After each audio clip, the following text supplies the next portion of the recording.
Noreen and welcome to my kitchen and a new episode of What's for Dinner. It is Monday morning and I have a really busy afternoon. I have to be like in 6 places at one time, and so does Rick. School stuff. You know, it's the end of the school year. We're all running in 6 different directions. Eventually it's going to subside, but it seems to get really bad this time of year. Meetings and concerts and you name it. Getting ready for next year. So last week I made, or 2 weeks ago, I made some cabbage rolls and I made them in the crock pot. But I made double the amount of meat filling and I froze what I had left. So I'm going to make a layered stuffed cabbage casserole crock pot for dinner tonight. I got to thinking, I love stuffed cabbage, my whole family does, and I really only reserve it for special occasions. Just like I was talking about when I made the German potato salad. Why do we reserve these foods for special occasions only when they're simple peasant food? Rick's letting a cat out. And we all love them so much. They're really nice go-to recipes, but it's a pain rolling cabbage rolls. It's a pain. I'm the first one to admit it. We love them, and I made it a little easier by cooking my cabbage in the microwave.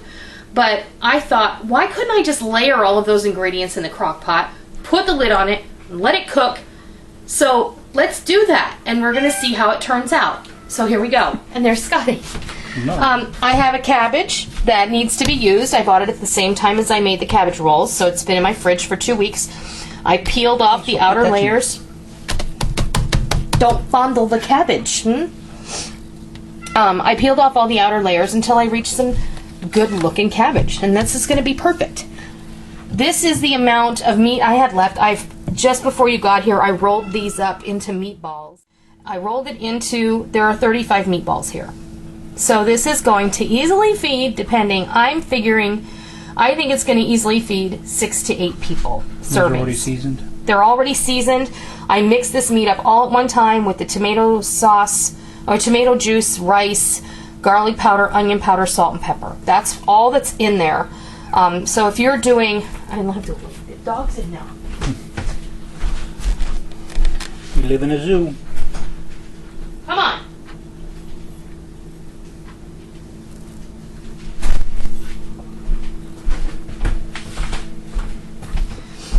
If you do 2 pounds of meat, I would do a cup of rice, a cup of tomato juice, teaspoon of salt, teaspoon of black pepper, teaspoon of onion powder, teaspoon of garlic powder. I'll put those ingredients to do this from scratch in the recipe on my website.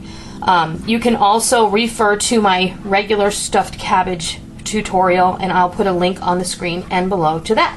So anyway, I have the meat, the cabbage, a 14-ounce can of diced tomatoes, a 28-ounce can of crushed tomatoes, and this is a 2-pound bag of sauerkraut that I buy in the refrigerator section of my grocery store.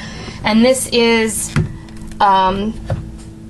half of this bottle, which is 46 ounces, so about 23 ounces or so of, so about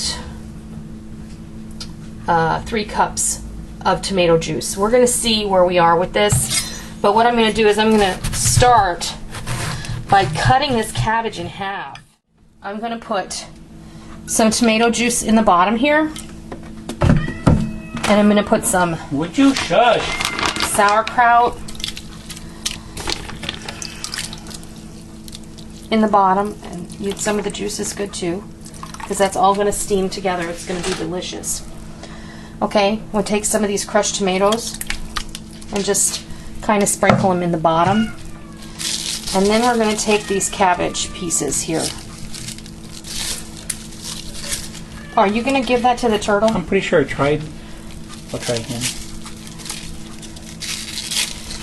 Truth be told, my family mostly likes the meat on the inside of the cabbage roll, not so much the cabbage. I love the cabbage. And Rick eats the cabbage too.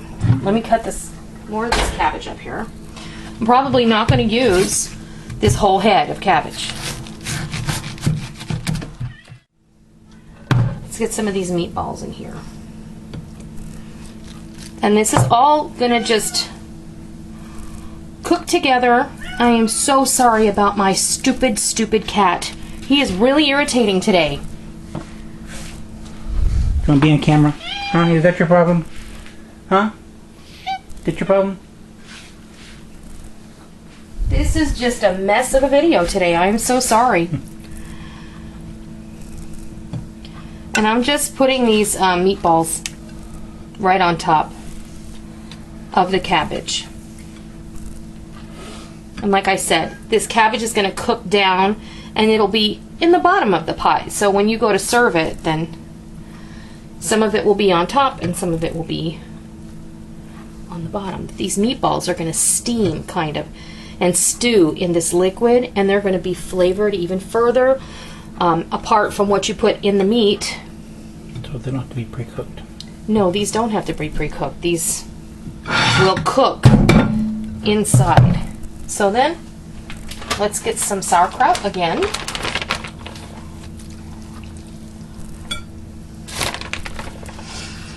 And I know that people are going to ask me, I don't like sauerkraut, can I leave it out? I don't think stuffed cabbage is stuffed cabbage without sauerkraut. That's my own personal opinion. So go ahead. I don't think it's going to taste as good, but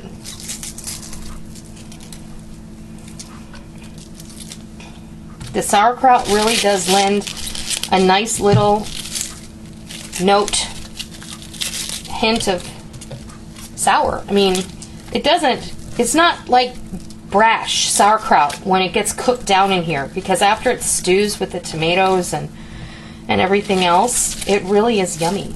Mm-hmm.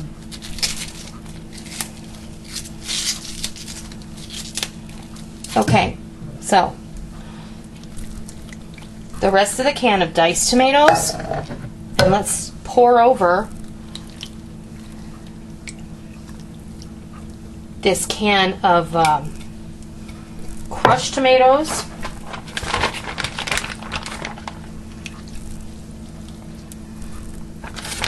The rest of this sauerkraut and its juice. And the one thing that I learned when I made my stuffed cabbage in the crock pot was that you don't ever want to overfill it, because then your crock pot is going to overflow and it's not going to be pretty. So one thing that I do like to do, though, I do like to wipe this edge where the lid sits. I'm just going to pop this right in here, put a lid on it. I'm going to set it on high for about an hour until I can see that it's starting to bubble. Then I'm going to turn it down on low, and I'm going to leave it on low for about 4 hours. Then we're going to check it. I'll bring you back when it's time to do that. And we're going to probably just put it on warm until we're ready to eat dinner later when we get home from our meeting. So I'll bring you back when we check it at the 4 hour mark. Okay, I forgot to show you what it looked like after the 4 hour mark, but that's okay because this looks great. We've already gone to a rehearsal and a meeting and all kinds of stuff, and now we're back. And because it was one of those busy nights, guess what? We have food storage mashed potatoes, and that's why we have food storage. And paper plates. And paper plates, because I ran the dishwasher before dinner, and I don't feel like emptying it until morning. So, we're going to get some of these meatballs, which have kind of gotten mushy and they've kind of become a little bit misshapen. Some of them have, but that's okay. It's still going to taste great. I would totally do this again, but I think if I do it again, and I'm just going to go with the meatballs, I think I would add an egg to the meat mixture, just to help them bind together a little more. As for keeping the cabbage loose, I have no problem with that. My youngest daughter, Micah, doesn't like the cabbage in the first place. The rest of us enjoy it quite a bit. We obviously have more here than for one dinner. We'll have dinner and at least a couple of lunches, and maybe some for a leftover meal later in the week with something else. But we like to serve this with the mashed potatoes, which are underneath, and some rye bread.